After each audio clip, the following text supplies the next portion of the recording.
हे आहे DS news network. आपण पाहत आहात आपली बातमी आपला आवाज. नमस्कार, मी दिनकर शिंदे. आपण पाहताय DS न्यूज. तुमचं मत माझं मत मध्ये आपलं स्वागत. मित्रांनो, महत्वाचा विषय मी घेऊन आलेलो आहे.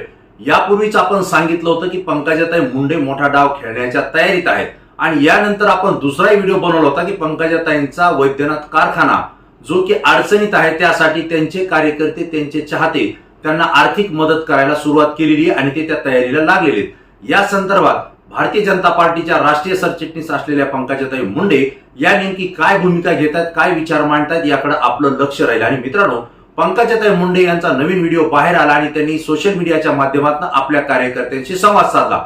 पंकजाताई मुंडे यांनी वैद्यनाथ कारखान्यावर जीएसटीनं केलेली कारवाई जी की 19 कोटीची थकबाकी आहे त्यानुसार वैद्यनाथ कारखाना जप्तीची नोटीस आणि कारवाई सुरू केली. त्याविषयी बोलताना आणि पंकजाताई मुंडे यांच्या चाहत्यांनी जी की कोट्यवधीची रक्कम लोकवर्गणीतून पंकजाताई मुंडे यांना देण्यासाठी तयारी केली आणि एक चेक त्यांनी तयार करून पंकजाताईंना त्याचे फोटो पाठवले. या संदर्भात बोलताना पंकजाताई मुंडे यांनी एक सूचक वक्तव्य केलेले, सूचक इशारा दिलेला आहे. त्या म्हणाले की आपलं मी स्वाभिमानी आहे आणि स्वाभिमानी राहते म्हणूनच आपल्या वाट्याला हा संघर्ष आलाय. अशा संघर्ष आणि अशा परिस्थितीला सामोरं जाण्यासाठी या पुढच्या काळामध्ये मला आणि तुम्हाला तयार राहावं लागेल आणि आपल्याला तशा पद्धतीनं तयारी करावं लागेल. मित्रांनो, यातूनच पंकजाताई मुंडे यांची पुढची दिशा काय आणि आपल्या कार्यकर्त्यांना आणि चाहत्यांना त्या काय संदेश देऊ इच्छितात हे यातून आपल्याला स्पष्ट होत आहे. पंकजाताई मुंडे यांनी बोलताना एवढंही सांगितलं की आपण जी रक्कम जमा करतायत, मला देण्याचा प्रयत्न करतायत, परंतु ते स्वीकारणं मला योग्य वाटत नाही. कारण आपण गोपीनाथराव मुंडे साहेबांनी आपल्याला स्वाभिमानाचं बीज रुजवलंय आणि वैद्यनाथ कारखाना जिवंत ठेवण्यासाठी आपण आर्थिक मदत करताय ती घेणं मला योग्य नाही. परंतु तुम्ही जे प्रेम दाखवताय ते प्रेम मात्र माझ्या अकाउंटमध्ये मला तुमच्याकडून हवंय, कारण त्याच्यावर फक्त माझाच अधिकार आहे. पंकजाताई मुंडे यांनी अत्यंत भावनिकपणे आपल्या चाहत्यांना, आपल्या कार्यकर्त्यांना या ठिकाणी आवाहन केलेलं आहे. पंकजाताई मुंडे नेमकं काय म्हणाल्यात ते आपण पाहू. नमस्कार. पितृ पंधरवाडा चालू आहे. प्रत्येक जण आपल्या गमावलेल्या माणसांच्या आत्म्याच्या शांतीसाठी आणि त्यांच्या आशीर्वादासाठी आपण काही रीतिरिवाज पाळत असतो. त्याप्रमाणे दरवर्षीप्रमाणे मुंडे साहेबांच्याही आज पूजा केली आणि गेले काही दिवस मी एका विषयाचा विचार करत होते ते आज तुम्हा सर्वांना बोलावं असा विचार केला. माझ्या कारखान्याच्या विषयामध्ये प्रत्येकाने वेगवेगळ्या पद्धतीने आपापल्या प्रतिक्रिया दिलेल्या आहेत, पण जनसामान्याकडून ज्या पद्धतीचा सपोर्ट मला मिळतोय, मला वाटतं जीवनामध्ये ही फार मोठी शक्ती माझ्या पाठीशी उभी आहे. शिवशक्ती परिक्रमा यशस्वी झाली, त्याची पाठीवर थाप पडते न पडते तोच हा प्रसंग माझ्यासमोर उभा राहिला. माझ्या जीवनामध्ये असे प्रसंग सतत उभे राहण्याची आता मलाही सवय करून घेतली पाहिजे आणि तुम्हालाही. पण या प्रत्येक प्रसंगातून आपण सर्व एक गोष्ट लक्षात घेतोय का की आपला एकमेकांवरचा जो जीव आहे तो अजून घट्ट होत आहे. आपण सर्व एक जीव होत आहोत, ही फार महत्त्वाची गोष्ट आहे. अशा अडचणी, अशा दुष्काळी भागामध्ये, उद्योगामध्ये अनेक अडचणी प्रत्येकाला सामोरं जावं लागतं. आपल्याला जे सामोरं जावं लागलंय ते थोडंसं अधिकचं जावं लागलंय. सर्व आपल्या बाजूनी विषय असतानाही जावं लागलं. त्यामुळे तुमच्या भावना आहेत. तुमच्यामध्ये एक बीजारोपण केलेलं आहे गोपीनाथ मुंडे साहेबांनी, ते आहे स्वाभिमानाचं. आणि हा स्वाभिमान तुमच्यामुळे असल्यामुळे तुम्ही सर्वजण एकत्र आलात आणि असं ठरवले की आपण पैसे जमा करू आणि पंकजाताईंचा हा GST भरू. असं करण्याची आवश्यकता नाही. त्याच्यामध्ये नियमाने काय कारवाई करायची आहे, काय अपील करायची आहे, काय पावलं उचलायची आहेत, बँकांचे काही विषय आहेत, त्याच्यामध्ये मी योग्य ते सल्ले घेत आहे.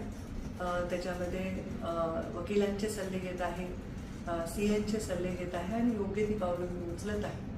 परिस्थिती आपल्यासाठी अयोग्य असली तरी आपली पावलं ही योग्य दिशेनेच जावी असा माझा सतत प्रयत्न असतो. तुम्ही सर्व जे पैसे जमा करतायत ते आकडे बघून मला आज जरा बोळ आले. म्हणजे आपलं किडूक मिळूक एकत्र करून संसार करणारे आपण सर्वजण अशा परिस्थितीमध्ये ताईंसाठी तुम्ही जे आकडे गोळा करतायत, जे शून्य लावतायत आकड्यांवर, ते बघून माझ्या मनासमोर म्हणजे दिव्य तुमच्या शक्तीचा आभास मला झाला. हे माझं मोठं भाग्य. फक्त हात जोडून एवढीच विनंती आहे. अशा कुठल्याही रकमेची आपण जमा करू नये. कुठल्याही प्रकारची अशी आर्थिक मदत ही या कारणासाठी मला करू नये. मी त्या विषयांना आपल्या पद्धतीने मार्गी लावायचा पूर्ण प्रयत्न करेन. तुम्ही मला फक्त आशीर्वाद द्या की याच्यामध्ये मला यश येईल. या संकटातून बाहेर पडण्यासाठी ईश्वरासारखे तुम्ही माझ्यासोबत नेहमी आहे. तुमचे आशीर्वाद, तुम्ही दाखवलेली साथ हीच मोठी शक्ती माझ्या पाठीशी आहे. मी विनंती करते की कोणीही आपल्या घरामध्ये आपल्या मुलीच्या लग्नासाठी जमवलेला चेक असेल, आपल्या शिक्षणासाठी मुलांच्या जमवलेला असेल, काही आणखी आपल्या व्यवसायासाठी जमवलेला असेल, हे कुठलेही पैसे मला देण्याचे काही कारण नाही. तुमचे चेक करून तुम्ही फोटो मला पाठवतायत, मोठ्या मोठ्या रकमा माझ्यापर्यंत आल्यात. आता अंदाजा जर मी घेतला एक 6-7 कोटीची रक्कम तर जमा देखील झाली आहे 2 दिवसामध्ये. आणि तुम्ही 20 नाही 40 कोटी जमा कराल याचाही मला विश्वास आहे. पण ते घेणं मला शोभत नाही. मला तुम्हाला देण्याच्या मी भूमिकेत आहे. कितीही अडचण झाली त्या आई लेकराच्या ताटातलं खात नसते. कोणी किती टीका केली तर मी तुमची आईच्याच भूमिकेत आहे. तुमच्या तोंडचा घास मी कधीच खाणार नाही. ह्याच्यातून मार्ग काढेन. विश्वास आहे मला की ह्याच्यातून बाहेर पडू. आपण सर्व अशा मोहिमेला एक दिशा दिली आणि अजून मला स्वाभिमान वाटावा असं तुम्ही सर्वांनी भूमिका घेतली, याच्याबद्दल मनपूर्वक आभार. जसं श्रीकृष्णाने आपल्या करंगळीवर गोवर्धन पर्वत उचलला होता, तसं तुम्ही सर्वांनी करंगळे लावून हा माझ्या कर्जाचा डोंगर उचलण्याचा प्रण केलाय. हीच माझ्यासाठी फार मोठी शक्ती आहे. पण ती प्रत्यक्षात ती रक्कम नाही माझ्या अकाउंटमध्ये जमा करणार तुम्ही माझ्या विनंतीला मान देऊन, याचा मला विश्वास आहे. पण तुमचं प्रेम जरूर माझ्या राजकीय आणि सामाजिक जीवनाच्या अकाउंटमध्ये जमा करत राहा. त्याची मला सदैव आवश्यकता लागणार आहे. त्याच्यावर माझा आणि केवळ माझाच हक्क आहे याचा मला पूर्ण विश्वास आहे. तुम्हाला जर ताईंसाठी काय करायचं तर आपण काही मोहीम करू. पण ह्या कारखान्याच्या लोनसाठी तुमच्याकडनं कुठल्याही प्रकारची रक्कम घेणं मला प्रशस्त वाटत नाही. आणि माझा स्वाभिमानी पाणा जो तुमच्यामुळे माझ्यामध्ये आहे तो मला त्याची परवानगी देत नाही. स्वाभिमानी राहिल्यामुळेच हे संघर्ष आहे. तर आपण स्वाभिमानी राहूनच या संघर्षाला सामोरं जाऊ. आपण सर्वजण मिळून यातून बाहेर पडू हा विश्वास व्यक्त करते. कृपया त्या रकमा घरी ठेवा आणि प्रेम माझ्या अकाउंटमध्ये जमा करा. मित्रांनो, आपण पाहिलं की पंकजाताई मुंडे यांनी एक इशारा दिलेला आहे आणि तो इशारा त्या असं म्हणतायत की या पुढच्या काळामध्ये अशी परिस्थिती स्वीकारण्यासाठी मला आणि तुम्हाला यापुढे तयार राहावं लागेल. आणि स्वाभिमान याच गोष्टीमुळे हा संघर्ष आपल्या वाट्याला आलेला आहे.